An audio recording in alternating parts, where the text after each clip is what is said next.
요한복음서 해설 21번째 연대 대분열 박병규 요한보스코 신부. 예수님은 목자의 비유 이야기를 들려주고 이어서 당신 자신을 목자에 빗대어 설명한다. 이 두 이야기의 반응이 그리 긍정적인 건 아니다. 제자들은 깨닫지 못하고 유다인들은 예수님을 두고 논란을 벌였다. 목자의 비유는 참된 목자의 전 면모를 먼저 소개한다. 도둑이나 강도와 대비되는 참된 목자는 문으로 들어가는 이다. 문지기는 목자를 알아보고 문을 열어준다. 자기 양들의 이름을 하나씩 부르는 것으로, 또 양들은 그의 목소리를 아는 것으로 참된 목자는 등장인물들과의 신뢰를 드러내는 중심축으로 등장한다. 목자의 비유를 읽을 때 우리가 실수하는 것이 이러한 신뢰 관계를 도외시하는 것이다. 목자에게만 집중해 목자를 예수님과 곧장 연결해버림으로써 문지기의 역할, 양들의 역할을 상대적으로 외면한다. 하지만 문지기가 목자를 알아보지 못해 문을 열어주지 않으면 목자는 양들에게 들어가지 못하고, 양들이 목자의 목소리를 알아듣지 못하면 그 목소리는 허공의 메아리일 뿐이다. 앞서 안식일법을 들이대며 예수님과 논쟁을 펼쳤던 바리사이들을 예수님은 눈먼이며 죄인이라고 단정했다. 아무리 참된 진리도 듣는 이가 눈을 감고 귀를 닫아버리면 무용지물이 될 뿐이다. 본래 목자의 비유는 구약에서 하느님과 그분 백성의 관계에서 파생된 개념이다. 하느님이 이스라엘의 참된 목자이시며 그 하느님을 저버리고 제2에게 눈이 멀어 백성을 잘못 이끌었던 이스라엘의 임금들은 거짓 목자, 나쁜 목자로 하느님과 대비된다. 즉 목자는 양을 통해 그 가치가 돋보이고 양은 목자의 형상을 통해 하느님을 조우할 수 있다. 목자는 단순한 상징이 아니라 서로의 신뢰를 근본으로 하는 관계의 정체다. 하여 예수님은 자신을 나는 문이다라고 계시한다. 문은 안과 밖을 연결하는 통로이며 구원과 풀밭을 불러오는 매개체다. 통로와 매개체로서의 예수님은 어떠한 조건이나 제약을 두지 않는다. 누구든지 통할 수 있는 문, 누구든지 생명을 향해 나아갈 수 있는 출발점으로 예수님은 자리매김한다. 어떤 삶을 살든 예수님을 거치는 이는 구원과 생명을 보장받는다는 사실은 이 세상을 너무나 사랑하신 나머지 외아들을 보내신 하느님의 무한한 사랑과 맞닿아 있다. 요한복음에서 세상은 이러한 하느님을 거부하는 암흑인 동시에 하느님의 사랑이 놓이는 구원의 대상이다. 이러한 이중적 의미의 문으로서의 예수님을 이해하는 데 긴요하다. 문은 걸러내고 통제하는 게 아니라 모두가 들어올 수 있되 모두가 들어올 수 없는 곳이기도 하다는 역설을 이해하기 위해서다. 구원과 생명은 그것을 원하는 이가 누릴 무한히 개방된 자리이지만 그것을 거부하는 이에게 너무나 폐쇄적일 수밖에 없다는 말이다. 예수님은 이런 역설적 논리를 보증하는 유일한 문으로 모두에게 열려 있다.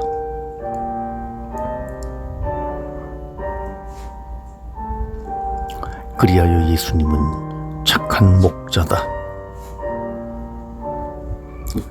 윤리도덕적 율법적으로 의롭거나 행실이 바르다는 의미가 아니다. 착하다는 그리스어 칼로스는 앞과 대비되는 진실하고 올바른 것을 가리킨다. 착한 목자는 양들을 위하여 자기 목숨을 내놓는다.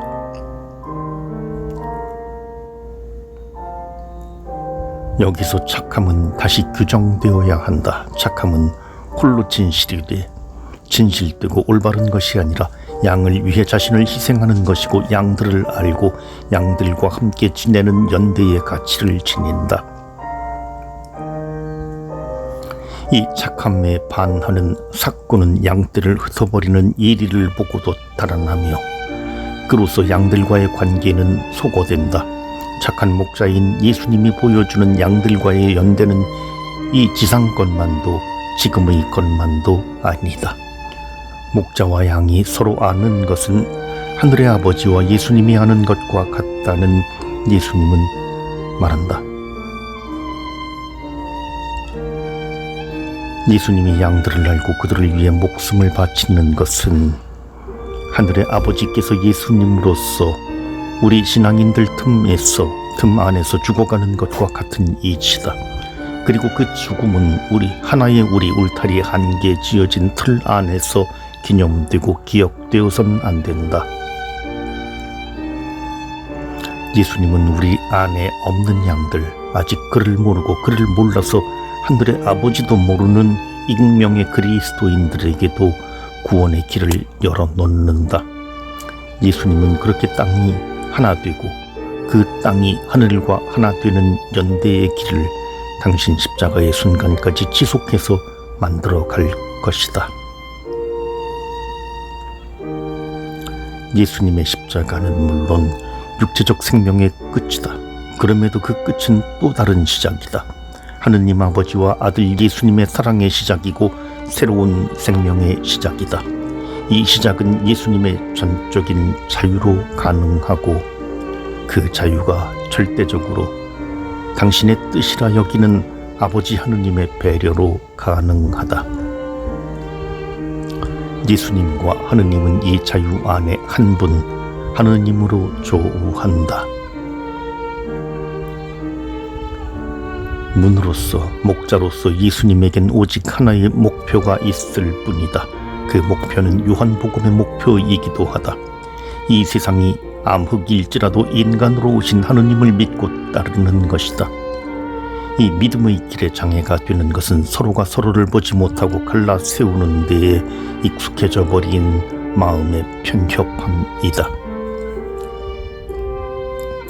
유다인들은 논란을 유심히 바라보자. 그들이 무엇 때문에 논란을 일으키는가? 예수님이 마냥 싫어서 그의 가르침이 낯설어서일까? 아니다. 유다인들의 논란은 실은 자신들의 내적 분열에서 온다.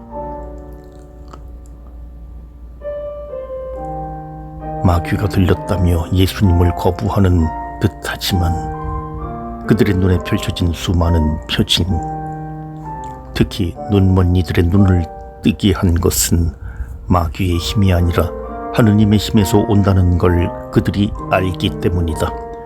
눈먼 이를 고치는 것은 메시아 시대의 징표로 유다 사회에 오랫동안 각인되었던 것이다.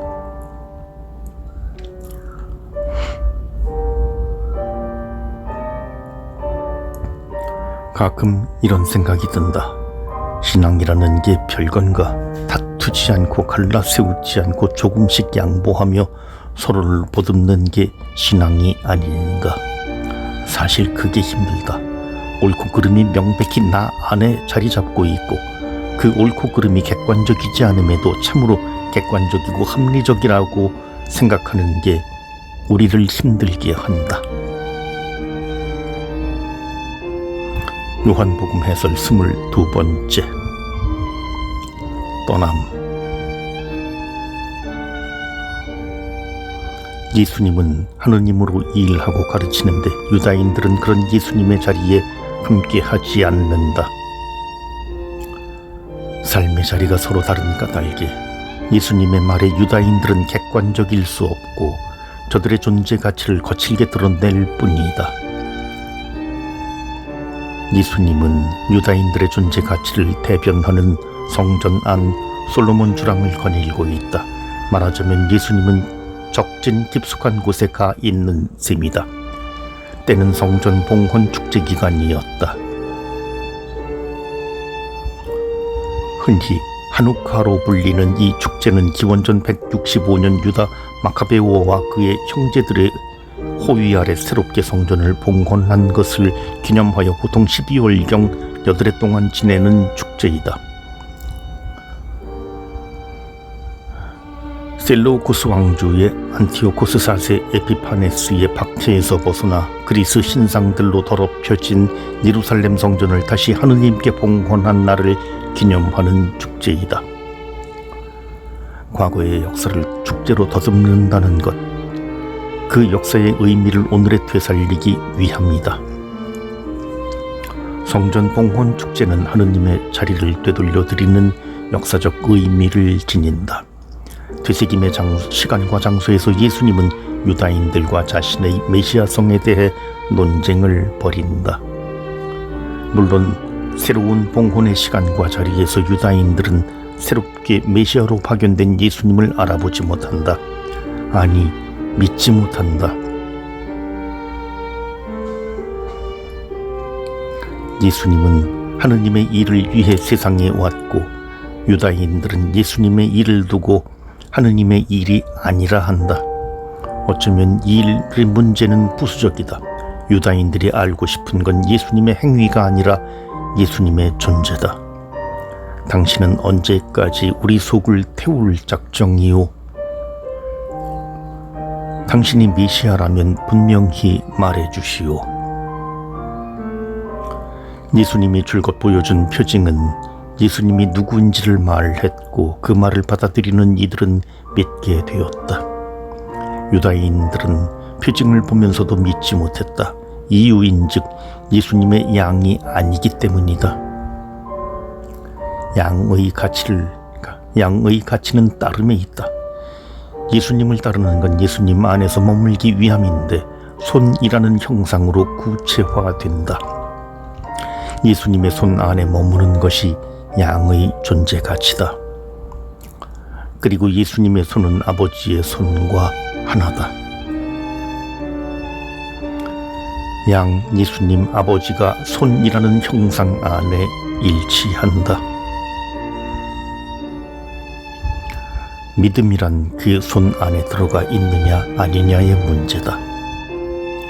유다인들은 성전을 봉헌했어도 하느님의 손에 들지 않았다. 그들은 건물로 하느님을 찾았고 건물로 하느님을 잃었으며 다시 건물로 하느님을 되찾았노라 기념하고 축하했을 뿐이다. 예수님은 살덩이로 이 세상에 왔다. 건물로서의 하느님에 집중한 유다인들이 알아볼 가능성은 애당초 없었다. 좋은 일을 보아도 신기한 일을 보아도 예수님은 하느님이 아닌 살덩이를 가진 인간임이 확실하니까. 우리야 살덩이를 가진 예수님을 참된 하느님으로 믿고 고백한다고 쉽게 생각하겠지만 그게 실은 쉽지 않다. 우리가 머물기 원하는 손은 어떤 것인지 살펴보면 그 이유가 분명해진다. 유다인들도 양들처럼 목자를 떠나지 않았기에 참된 하느님이신 예수님을 죽이려 한다. 신성 모독으로 말이다. 예수님은 먼저 떠나왔고 그래서 먼저 양이 되었고 먼저 믿는 이가 된 셈이다.